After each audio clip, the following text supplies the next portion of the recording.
ہم اہل سنت ہیں، ہم اہل سنت ہیں، اور ہمارا عقیدہ یہ ہے، ہم اہل تشیع نہیں ہیں، ہم اہل سنت ہیں۔ اور اہل سنت وہ ہوتے ہیں، اہل سنت سے مراد سنت پر عمل کرنے والے، اور یہ حدیث مبارکہ سے یہ مفہوم ہمیں ملتا ہے۔ حضور علیہ السلام نے فرمایا میری امت میں 73 فرقے ہوں، 72 جہنمی، ایک فرقہ، ایک گروہ جنت میں جائے۔ یا رسول اللہ صلی اللہ علیہ وسلم، صحابہ نے عرض کی وہ جنتی گروہ کی نشانی کیا ہے، اس کی علامت کیا ہے، کیسے پہچانیں کہ وہ جنتی گروہ؟ فرمایا اس کی علامت یہ ہے کہ وہ میری سنت پر اور میرے اصحاب کے طریقے پہ عمل کرے، میری سنت اور میرے اصحاب کے طریقے پر عمل کرے۔ تو یاد رکھنا اہل سنت وہ ہیں جو حضور کی سنت اور حضور علیہ السلام کے اصحاب و اہل بیت کے طریقے پر عمل کرتے ہیں۔ اب ان کا طریقہ محرم کے منانے کا کیا ایسا تھا جیسا آج اہل تشیع مناتے؟ نہیں، ہماری تحقیق کے مطابق درست نہیں ہے۔ ہم اہل سنت کا عقیدہ، ہم اپنا عقیدہ بیان کر رہے ہیں، ہر ایک کو اپنا عقیدہ بیان کرنا ہے، یہ ہمارے عقیدے کی جگہ ہے، یہ ہماری مسجد ہے، ہم اپنا عقیدہ بتا رہے ہیں۔ یاد رکھو اہل سنت میں بھی ان کی صحبت کی وجہ سے یا میڈیا کے اثرات کی وجہ سے یا اطراف کی گیدرنگ کی وجہ سے وہ ان کی عقیدوں کے کچھ جھلک اہل سنت میں بھی آ گئی ہے۔ ہم اہل سنت ہو کر بھی جہالت کی وجہ سے ان 10 دنوں میں کالا کپڑا پہنتے، ان 10 دنوں میں کالا کپڑا پہنتے۔ یاد رکھنا امام اہل سنت امام احمد رضا فاضل بریلوی رحمۃ اللہ علیہ سے سوال ہوا کیا محرم کے دنوں میں کالا کپڑا پہننا چاہیے؟ آپ نے فرمایا کالا کپڑا پہننا منع نہیں ہے، لیکن محرم کے دنوں میں نہیں پہنو ورنہ تمہیں دیکھ کر بھی لوگ سمجھیں گے یہ اہل تشیع جا رہا ہے، ان کی مشابہت سے بچنے کے لیے، کیونکہ یہ مذہبی طور پر مشابہت ہو گئی ہے۔ اب یہ کالا کپڑا محرم میں کون پہنتا؟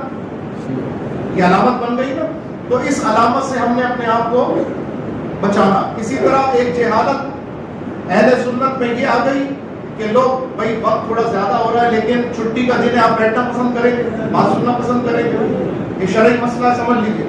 میں اہل تشیع کے خلاف تقریر نہیں کر رہا، میں اپنے اہل سنت کو اپنا عقیدہ بتا رہا ہوں، آپ سمجھیے اپنا عقیدہ۔ ایک جہالت ہمارے اندر یہ آ گئی ہے کہ ہم میں سے کچھ کم علم جاہل طبقہ وہ پتہ نہیں کس روایتوں کو گھڑ کر نہ وہ حدیث کی کتابوں میں موجود، نہ وہ تاریخ کی کتابوں میں موجود، مستند کتابوں میں نہیں، لیکن امام حسین کا فقیر بناتے، اپنے بچے کو خود بھی بنتے اور امام حسین کا فقیر بناتے، منت مانتے، ہرا کپڑا پہنا دیتے اور اس کو گھروں میں بھیک مانگنے کے لیے علامتی طور پر بھیک مانگنے کے لیے لے کر جاتے۔ اب تو یہ بہت کم ہو گیا لیکن جاہلوں کے طبقے میں یہ اب بھی موجود ہے، یاد رکھو یہ بھی حرام ہے۔ اسی طرح اہل سنت میں علم لگانا یہ اہل سنت کا وتیرہ نہیں ہے، یہ ہمارا طریقہ نہیں ہے۔ ہم پرچم اسلام لگانے کے ضرور قائل ہیں اور ہمیشہ سے قائل ہیں، جس میں لا الہ الا اللہ محمد رسول اللہ صلی اللہ علیہ وسلم لکھا ہو، تاجدار ختم نبوت زندہ باد لکھا ہو، لبیک یا رسول اللہ لکھا ہو، ہم اس کے قائل ہیں۔ لیکن محرم کے دنوں میں سیاہ پرچم لگانا یہ اہل سنت کا وتیرہ نہیں ہے، اس سے بچنا چاہیے۔ نمبر 4، یہ ہم اہل سنت میں یہ جہالت صحبت کی وجہ سے، دوستیاں ہونے کی وجہ سے، یہ ساتھ میں کھانے پینے کی وجہ سے ہمارے اندر بھی جہالت آ گئی کہ تعزیہ بناتے بھی ہیں، تعزیہ نکالتے بھی ہیں، پھر تعزیے کا جلوس دیکھنے بھی جاتے ہیں، اور سب سے بڑھ کر گمراہی کہ تعزیے کو مقدس سمجھ کر اس پر منت کا چڑھاوا چڑھاتے ہیں، ہاتھ میں دھاگا منت کا باندھتے ہیں اور تعزیے پہ 10 محرم کو اتار کے ڈالتے ہیں۔ امام اہل سنت اعلیٰ حضرت مجدد ملت سے جب عرض کیا گیا حضور ایسا کرنا کیسا، آپ نے فرمایا حرام حرام حرام ہے، شریعت اسلامیہ میں حرام ہے۔ اور یہ جو جہالت کی انتہا کہ اس دن عورتیں میلہ دیکھنے نکلتی ہیں، جیسے عورتیں تازیہ داری کرنے نکلتی ہیں، یہ تو جہالت پر جہالت ہے، یہ تو حرام در حرام ہے۔ اللہ ہم سب کو ایسی حماقتوں سے محفوظ فرمائے. ہم اہل سنت کے لیے کیا ہونا چاہیے؟ نہ یہ سب چیزیں، نہ ماتم، نہ لوہا. ہاں ذکر حسین کرو، جیسے ہم نے ابھی محبت حسین کی باتیں بتائی. محبت حسین درست روایات سے بیان کرو، صحیح احادیث سے بیان کرو، قرآن و حدیث کی روشنی میں بیان کرو، اپنا طرز عمل درست کرو. حضور علیہ السلام کا طرز عمل 10 محرم کا روزہ رکھتے اور ساتھ میں 9 محرم کو بھی ملا دیتے. یا تو 9 محرم جیسے آج، یا 10 کے بعد 11 محرم یعنی. اور کیوں؟ دیکھو ہم نے ابھی کہا کالا کپڑا پہنو گے، مشابہت کس سے ہوگی؟ ان سے ہوگی جو ماتم کرنے والے لوگ ہیں. تو ان سے مشابہت سے بچنے کے لیے منع کیا گیا. ان دنوں میں کالا کپڑا، ویسے کالا کپڑا پہن سکتے ہیں لیکن ان دنوں میں کالا کپڑا. اسی طرح سرخ کپڑا خارجیوں کی نشانی ہے. جو اہل بیت سے نفرت کرتے ہیں وہ خوشی میں سرخ پہنتے ہیں. ہم سرخ بھی نہیں پہنیں گے تاکہ کوئی ہمیں ناسبی نہ سمجھے، تاکہ کوئی ہمیں خارجی نہ سمجھے. اسی طرح میں نے بتایا ہرا کپڑا جاہلوں کی نشانی، اہل بدعت کی نشانی.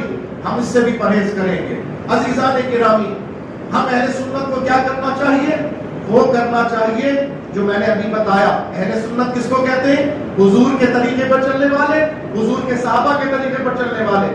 حضور علیہ السلام مدینے تشریف لائے، 10 محرم کو روزہ رکھتا ہوا دیکھا یہودیوں کو. فرمایا کیوں رکھتے ہو؟ انہوں نے کہا حضور ہمارے نبی موسیٰ علیہ السلام کو اللہ نے فرعون کو غرق کیا، موسیٰ علیہ السلام کو فتح عطا فرمائی، ہم خوشی میں شکرانے میں رکھتے ہیں. سرکار نے فرمایا مشرک ہو کے خوشی مناتے ہو، ہم مومن ہو کے اپنے بھائی کی خوشی منائیں گے، ہم مومن ہو کے روزہ رکھیں گے. ہاں تم سے مشابہت نہ ہو جائے. وہ 1 دن رکھتے تھے، سرکار نے مومنوں کو 2 دن رکھنے کا فرمایا، صحابہ کو 2 دن رکھنے کا فرمایا. تو آپ نے روزہ رکھا ہے نا آج؟ الحمدللہ بہت سے مسلمانوں نے سرکار کے فرمان پر روزہ رکھا ہوگا. نہیں رکھ سکے کوئی بات نہیں، کل رکھیے گا اور پرسوں کا بھی روزہ رکھیے گا. یہ بڑے بابرکت روزے ہیں، بڑے بابرکت دن ہے. تو ہم نے عاشورہ کیسے منانا ہے؟ ادب و احترام سے منانا ہے. اپنے گھر میں نیاز امام حسین کریں، اپنے گھر میں محفل امام حسین منائیں.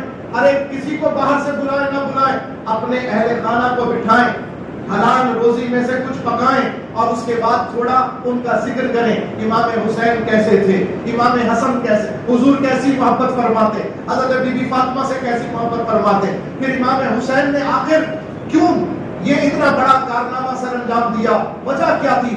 حق کے لیے ڈٹ گئے، باطل کو قبول نہیں فرمایا. چاہے جان جائے چاہے پورا گھرانہ جائے، یہ بتا دیا حق کے لیے سب کچھ قربانی منظور ہے لیکن حق کے مقابلے پر باطل کی حمایت منظور نہیں ہے. یہ امام حسین کی شہادت کا فلسفہ ہے. عزیزان محترم، یہ ساری باتیں اس لیے بتائی جائیں تاکہ دل میں جذبہ پیدا ہو، جہاد کا جذبہ پیدا ہو، حق کے لیے ڈٹ جانے کا جذبہ پیدا ہو. اپنی اولاد کو بٹھا کے یہ سنائیں، اس کے بعد سورہ فاتحہ پڑھیں، سورہ اخلاص پڑھیں، پڑھ کر اللہ سے دعا مانگیں کہ اللہ تعالیٰ ہماری اس محفل کو قبول کرے اور ہمیں بھی امام حسین کے طرز عمل پر چلنے والا بنا دے، ہمیں بھی سچا حسینی بنا دے، ہمیں بھی وقت کے یزیدیوں سے حق بات کے لیے ڈٹ جانے کا جذبہ عطا فرمائے.